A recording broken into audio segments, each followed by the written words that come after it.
और इसका दयान और दर्शन भी करना चाहिए। कामलीला नहीं किए हैं भगवान कृष्ण ने कहीं कामलीला नहीं हुई है, भक्ति लीला है। और भक्ति लीला में ये दृश्य ऐसे नहीं होने चाहिए। भक्ति लीला में भक्ति जगाने वाले दृश्य होने चाहिए।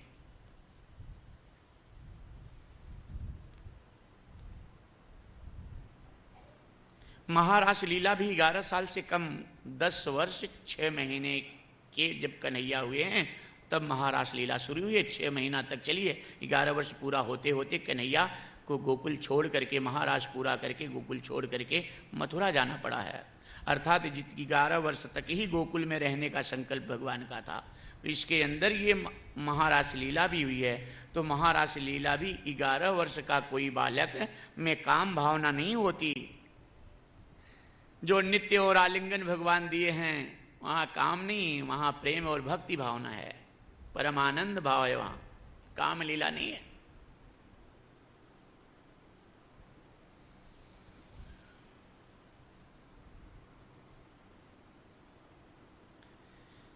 जो भगवान कृष्ण के लिए आप यह कहते हों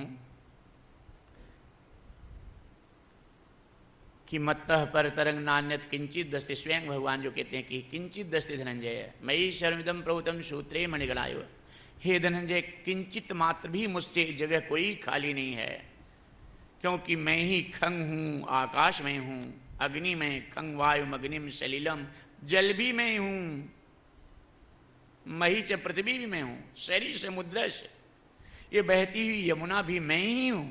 अगर बहती हुई यमुना भगवान ही हैं तो उस बहती हुई यमुना में भगवान में वस्त्र रहित स्थिति में गोपियां जब स्नान कर रही थी तो इनके तन को देखना होता तो क्या बाकी था वहां?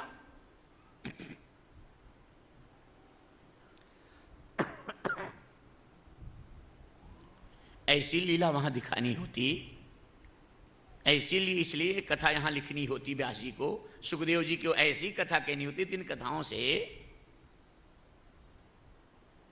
कहां ज्ञान भक्ति बढ़ेगी, कहां भाव प्रेम में बढ़ेगा भगवान को। ये जो कथा है बड़ी उत्तम कथा है, सबसे श्रेष्ठ कथा है चीरहरण की कथा।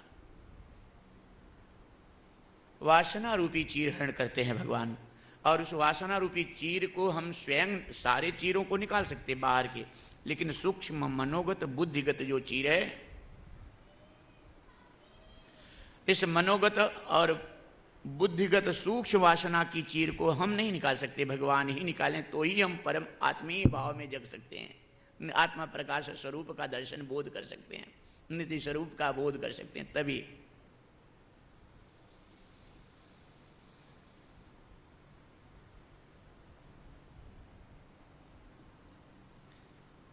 ये वही भगवान है। तुम अर्क, तुम अग्नि, तुम इंदु, तुम आपः, तुम आकाश, भुवाय वस्थित चिदात्मा, तदन्योन किंचित पदार्थोसि सर्वं सदानंद संवित स्वरूपम तदेवं। किंचित पदार्थ, किंचित पदार्थ कोई भी आपसे खाली जगह नहीं है, वही भगवान कृष्ण हैं। तो ये गोपियों का तन देखने के लिए ऐसी लीला चीरहरण की नहीं है।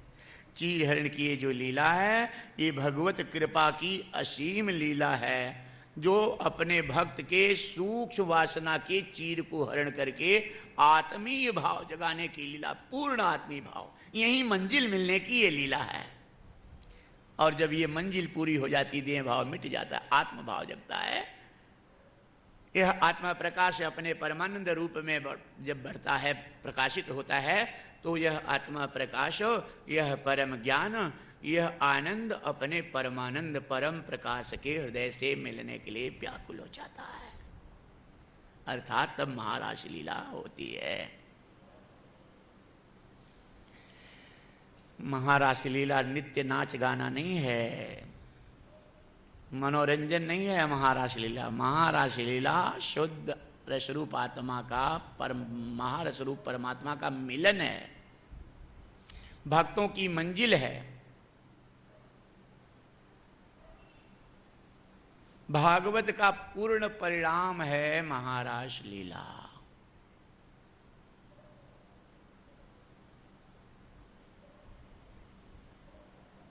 इसके बाद चीर हरण जब होता है, जब आत्मा भाव जग जाता है पूरा और जब देह भाव मिटने लगता है, तब ये गोपियां व्याकुल होने लगती हैं अपने पिया श्याम से मिलने के लिए, परम भाव से, परम प्रकाश से। ये व्याकुल होकर गंगा की तरह दौड़ने लगती हैं, बहने लगती हैं सारी नदियां, दौड़ती हैं अपने स्थान को ढूंढने के लिए, मिलन के लिए समुंदर से।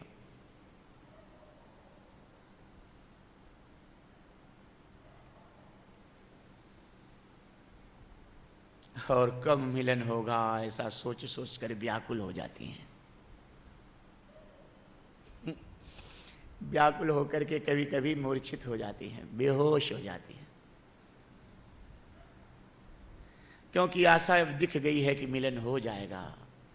अब भाव जग गया है कि अब मिलन हो जाएगा। अब ये पता चल गया है कि मंजिल अब मुझे मिल जाएगी, तो जल्दी मिल जाए, कब मिल जाए, यह सोच सोच कर कभी कभी ये साधक गोपियाँ, ये भक्त महाभागवत गोपियाँ बेहोश हो जाती हैं, मूर्छित हो जाती हैं।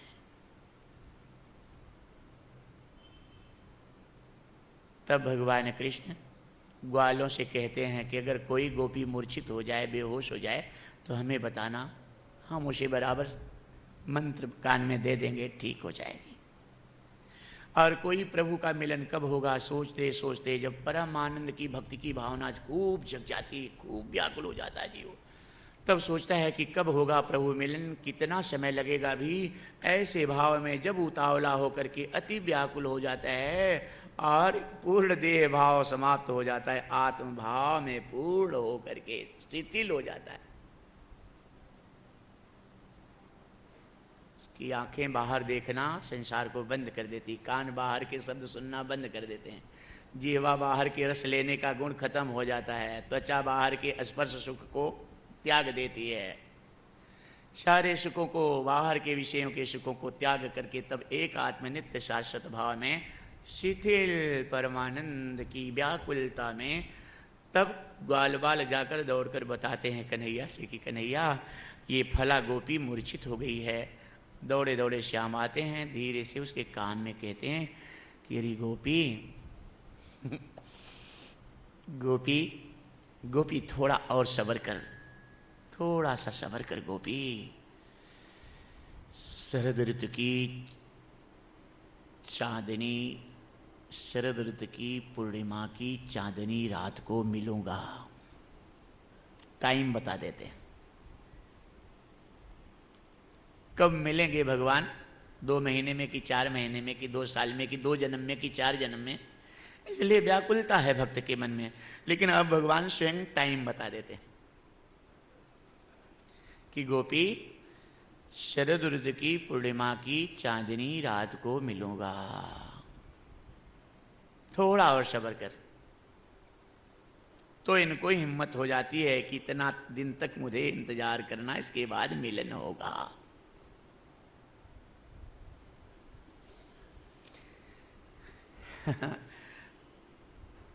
एकनाथी भागवत में एकनाथ महाराज बड़ा सुंदर यहाँ एक टीका लिखे हैं कि गोपियों की इस दशा को देख करके एक बुढ़िया माई के मन में दूषित विचार आ गया।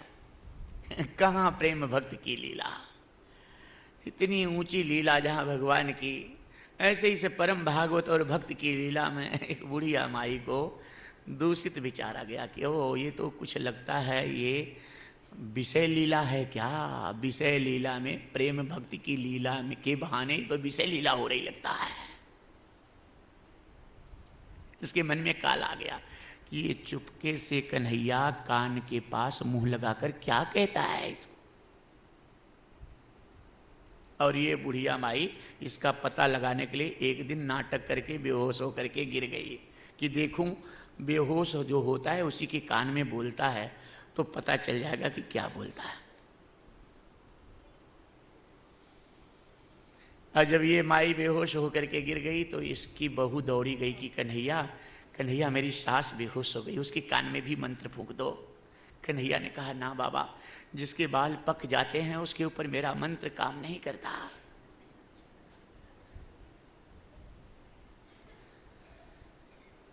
किसके ऊपर मंत्र काम नहीं करता? जिसके बाल पक जाते हैं। मतलब बाल पहले काले थे ना, और हमारा हृदय भी काला था। साथ साथ में बाल थे, हृदय भी हमारा था, मन भी था, लेकिन जन्म जन्मांतर के विषयों से हमारा मन हृदय काला था बचपन में, तभी से हमारे अंदर विषय पूरे जन्म जन्मांतर के थे। धीरे धीरे मेरा शरीर बढ़ते बढ़ते मेरा बाल इतना सुंदर धीरे धीरे काले से सफेद हो गया। हाँ? बाल कितना सुंदर सफेद हो गया, लेकिन हमारा हृदय काला का काला रह गया। जिसका हृदय बाल के साथ सफेद न हो जाए, तब हमें अपने बाल के साथ, जैसे बाल सफेद होने लगे वैसे हृदय को भी सफेद कर लो, निर्मल कर लो।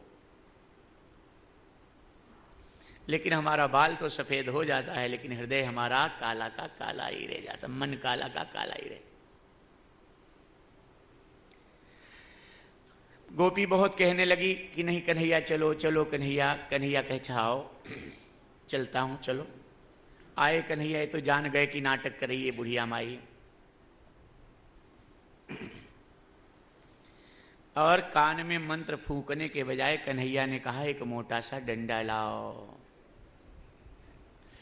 बुढ़िया कांप गई कि ये कन्हैया मोटा डंडा क्यों मंगा रहा है। आंख बंद करके मन ही मन सोच रही है, बेहोश पड़ी है नाटक करके। और तब तक मोटा सा डंडा आ गया और बुढ़िया माई को कन्हैया ने एक डंडा पीट दिया। हड्डी हड्डी तो थी, कांप गई बुढ़िया माई। फट से उठकर बैठकर हाथ जोड़ी कि कन्हैया दूसरा डंडा मत मारना, अब सहन नहीं होगा। कन्हैया ने कहा इसको भूत पकड़ा है, बोल रहा है। दूसरा डंडा जोर से पीट दिया कन्हैया ने। बुढ़िया माई पांव पकड़ ली कि कन्हैया भूत नहीं बोल रहा है, भूत नहीं पकड़ा है, मैं बोल रही हूं, मैं नाटक की थी। कन्हैया तीसरा डंडा मत मारना।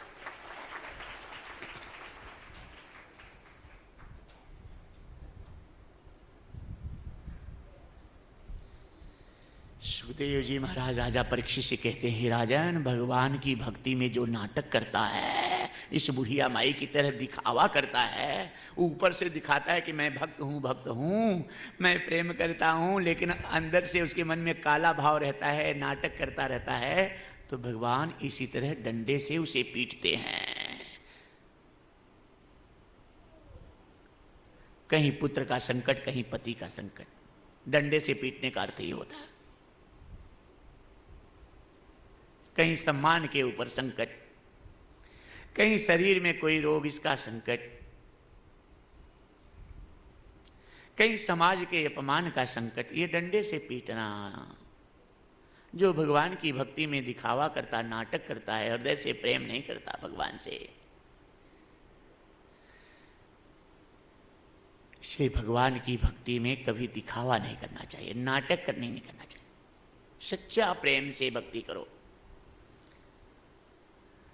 तो महारास लीला में, भगवान की चीर हरण की लीला में, लीला और नाटक मत देखो, सच्ची प्रेम और भक्ति का दर्शन करो। इस कथा में लीला और नाटक खाली कह के जो कथा कह गया, या सुन लिया श्रोता कि ओ ऐसी ऐसी लीला सुंदर सुंदर, ये नाटक मत देखो, न नाटक देखो, ये भक्ति का दर्शन करो।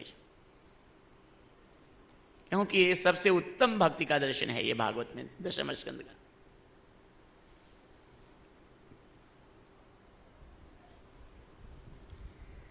यही वेणु गीत की सुंदर रसमयी कथा आती है। लेकिन अब एक ही दिन बाकी रह गया है, इसलिए ये कथा अगर कहीं हम रुकते हैं तो पूरा होना मुश्किल है। पूरी कथा का भागवत का आप रस पा सकें।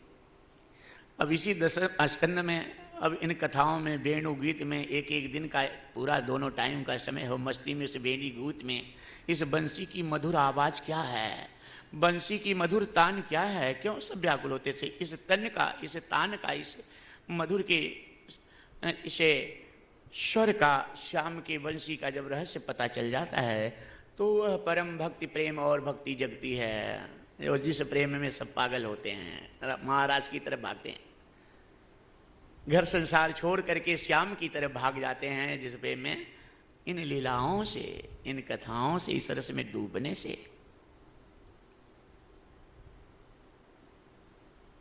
जिधर देखो उधर इन कथाओं के माध्यम से श्याम दिखाई पड़ने लगता है, और उसके तान बंसी में, होठ पर बंसी और उसमें तान फूंकता हुआ बाकी नजर चितवन और बंसी की मधुर आवाज सुनाई पड़ने लगती है।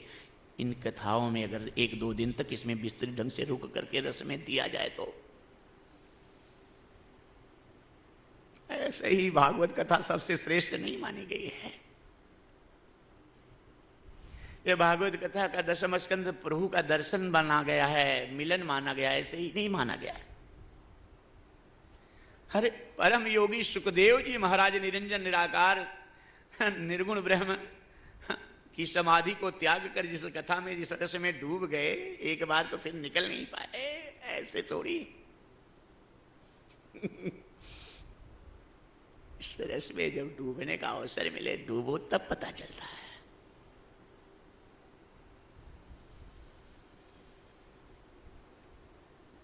इसीलिए हम प्रयास किए थे कि 11 दिन में इस रस में डुबाया जाएगा आप लोगों को, लेकिन और भी जो जो कथाएं हुई वो आवश्यक वो भी थी आप लोगों के लिए।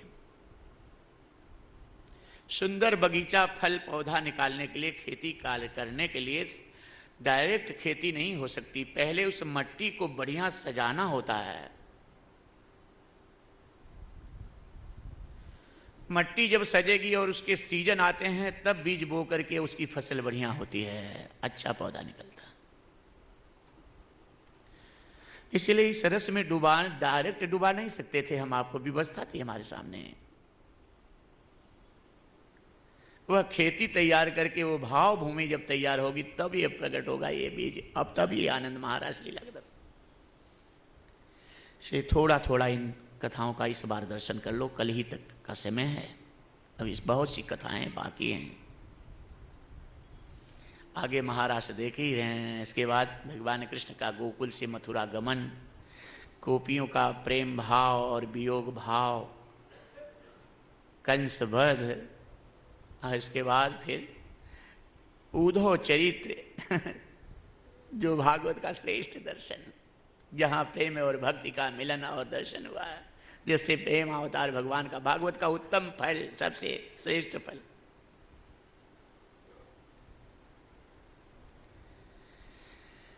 और मथुरा में 14 साल रहने के बाद इस मथुरा को छोड़कर, अर्थात हृदय गोकुल है, 11 साल गोकुल में भगवान लीला किए हैं, और 14 साल हृदय में लीला गोकुल में करने के साथ 14 साल मथुरा देह में लीला किए हैं।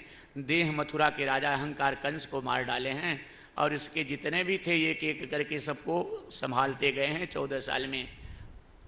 इसके बाद ये देह की स्थिति ये है कि इसकी परिवर्तन होता रहता है, वृद्धावस्था आती रहती है, इसलिए इस मथुरा देह में ज़्यादा दिन भगवान टिक नहीं सके, इनको नई नगरी बसानी पड़ी, द्वारिका, अर्थात द्वारिका ब्रह्म रूप निज स्वरूप का भाव, सत्य रूप में, शाश्वत रूप में द्वारिका में जब भगवान बसते हैं तब आगे अभी रुक्मिणी विवाह का दर्शन होना है, और ये शाम को ही करना है, आज की यहाँ तक पहुँचना है। इसलिए अगर विस्तृत रस में डूबा जाए तो पहुँच नहीं पाए।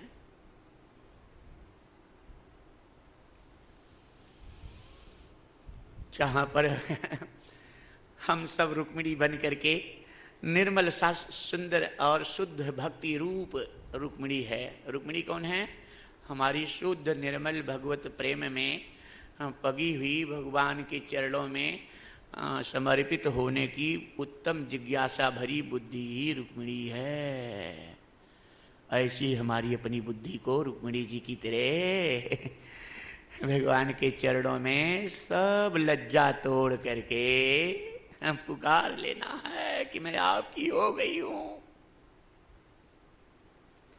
और संकोच तोड़कर आप ही मुझे अपनी पत्नी बना लो, आप ही अपने चरणों की दासी बना लो। अभी वो सुंदर दर्शन शाम का है।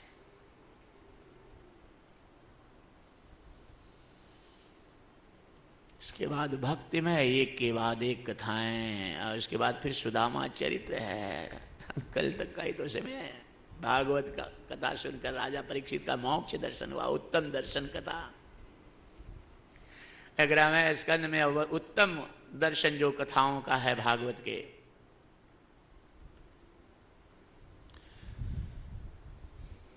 जहां वसुदेव और देवकी को नारद जी के द्वारा राजा निमि के माध्यम से 9 योगीश्वरों का जो सुंदर दर्शन कराए हैं, ज्ञान भक्ति का भगवत दर्शन, भागवत का उच्च दर्शन वहाँ 11वें स्कंद में और जहाँ पर भगवान कृष्ण स्वयं उद्धव को उत्तम भागवत उपदेश दर्शन दिए हैं, वह 11वां स्कंद तो अभी बाकी है, जहाँ पर स्वयं दत्तात्रेय भगवान 24 गुरुओं के माध्यम से शिक्षा दिए हैं कि कैसी कैसी शिक्षा हर जगह से हमें लेकर के परमानंद के पास, पर प्रभु के पास पहुंचना चाहिए। और ये समय जो है ये बस थोड़ा ही है, इसलिए थोड़ा थोड़ा ये वेणु गीत में इतना ही दर्शन करें कि जब ये बांसुरी बजती है, बांसुरी कब बजती है? जब चीरहरण हो जाता है, गोवर्धन पूजा हो जाती है, कालिया दमन हो जाता है, तब बांसुरी बजती है यमुना के तट की। और तट के बाद महाराष्ट्र की, बीच बीच में कन्हैया बांसुरी बजाते रहते हैं, लेकिन ये बांसुरी बजकर के फिर अंतिम सुंदर बांसुरी बजती है महाराष्ट्र की। यमुना के तट की जो बांसुरी बजती है वो सब सुनते हैं। जब श्याम मस्ती में भक्ति की बांसुरी, प्रेम की बांसुरी बजाते हैं यमुना के तट पर, तब स्वर्ग से देवता लोग अपने स्थान को छोड़कर विमानों में बैठकर खड़े होकर के आकाश में आकर सुंदर बांसुरी की इस तान को सुनते हैं। बड़े बड़े योगी मुनि जो निरंजन निराकार ब्रह्म आत्मभाव में समाधि लगाए रहते हैं, उनकी समाधियां टूट जाती जब प्रेम और भक्ति की बांसुरी कन्हैया बजाते हैं यमुना के तट पर। ये सुंदर मधुर तान सुनने लगते हैं। पशु पक्षी अपना चारा छोड़ करके, मुंह बंद करके, कान रोक करके इस बंसी की तान सुनते हैं। कितनी मधुर बंसी होगी, जहां पशुओं के ऊपर भी प्रभाव पड़ जाता है, जहां भंवरे भी इस बंसी को सुनते हैं। ये कैसी मधुर तान होगी, जहां बहती हुई यमुना की धारा भी रुक जाती है। कैसी मधुर तान होगी श्याम की बांसुरी की, जहां पवन भी चलना रुक जाते हैं।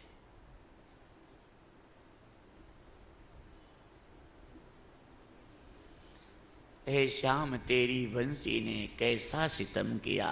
इसी बात को देखकर ब्रह्मा जी ने श्याम को कहे कि हे श्याम, हे प्रभु, कैसी बंसी आपकी सितम कर। कोई कोई गोपियां तो कभी कभी प्रार्थना करती थी कि कन्हैया हाथ जोड़ती हूँ तुमसे। जब श्याम यमुना के तट पर मिलते थे तो गोपियां कहती थी कि कन्हैया तुमसे मैं हाथ जोड़ती हूँ, एक मेरी विनंती सुन लो श्याम, कृपा करके जब मैं भोजन बनाती रहूं उस समय बंसी मत बचाया करो। भोजन जब मैं बनाती रहती हूँ उस समय तू बंसी बजाता है श्याम। तेरे बंसी की मधुर तान को सुनकर जलती हुई चूल्हे के अंदर जो लकड़ियां रहती हैं, ये प्रेम रस में डूब करके रस बहाने लगती हैं, आग बुझ जाती है, भोजन नहीं बन पाता।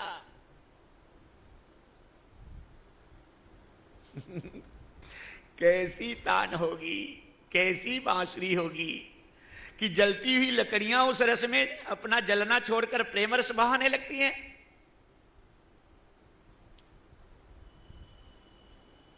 इसलिए ब्रह्मानंद जी कहते हैं कि हे प्रभु, ये तो बहुत सितम ढाई है आपकी बंसी ने।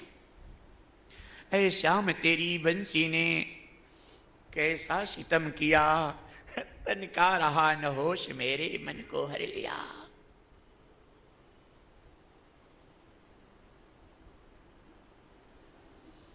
बंसी की मधुर टेर सुनी प्रेम रस भरी,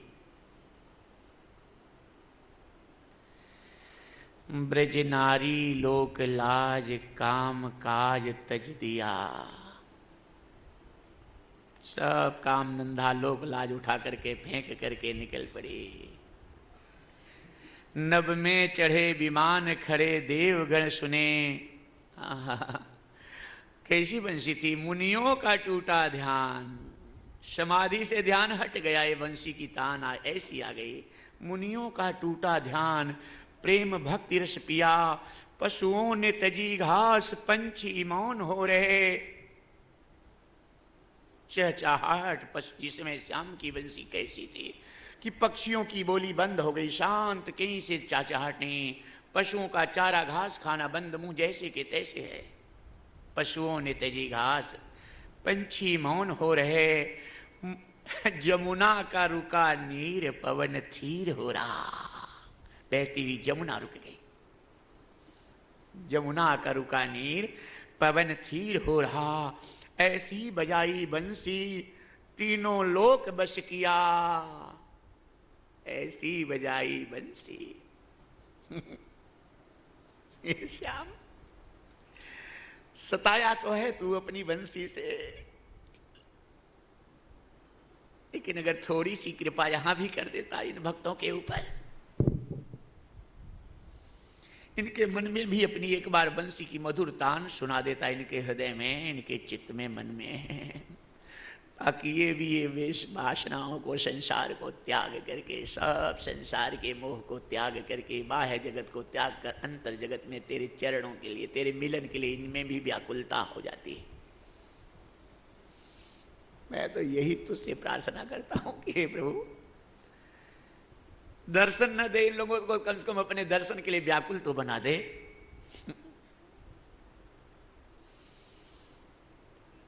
इस भागवत का फल इन भक्तों को दे दे,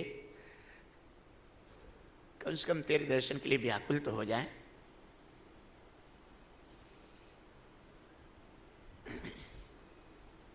और जब श्याम के दर्शन के लिए हमारे अंदर में व्याकुलता जब हो जाती है गोपियों की तरह, तो मिलन पक्का हो जाता है।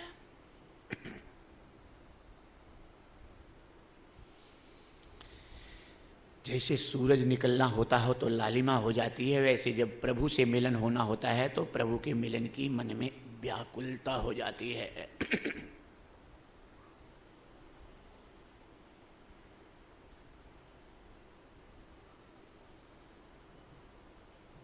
जब आपके मन में व्याकुलता होने लगे प्रभु मिलन की, तो समझ लो जैसे पूरब तरफ सवेरे सूरज की सवेरा होते समय पहले ही थोड़ा सा लालिमा आने लगती है, तो वही लालिमा है सूरज निकलने की, प्रभु दर्शन की यही लालिमा प्रभु मिलन की है। आपके हृदय मन में प्रभु के मिलन के दर्शन की व्याकुलता जब ये जाए तो समझ लो अब सूरज निकल आएगा, अर्थात अब श्याम का मिलन हो जाएगा।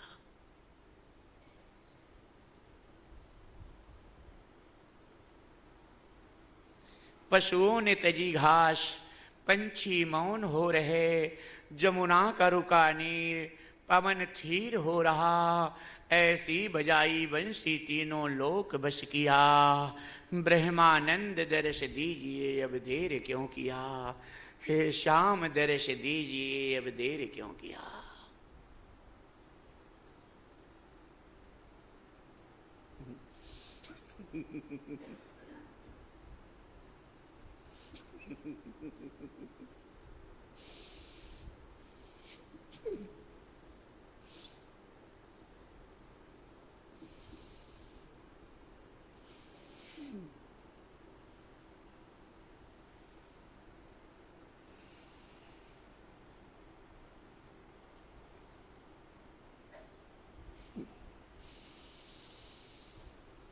और जब ये मिलन होता है तब न तो कथा कहने का मन कहता है, न कथा सुनने का मन कहता है, न कीर्तन करने का मन कहता है, न कहीं पूजा करने का मन कहता है, न और कुछ देखने का, बस उसी मिलन में पड़े रह कर हृदय से लगे रहने का मन कहता।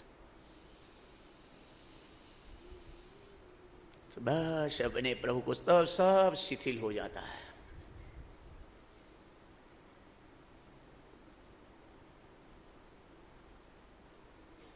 संत कबीरदास जी एक बड़ा सुंदर भजन लिखे हैं।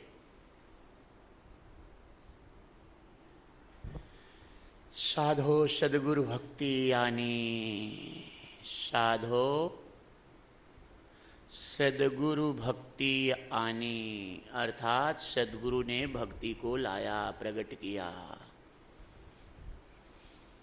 नारी एक पुरुष दुई जाया, बूझो पंडित ज्ञानी।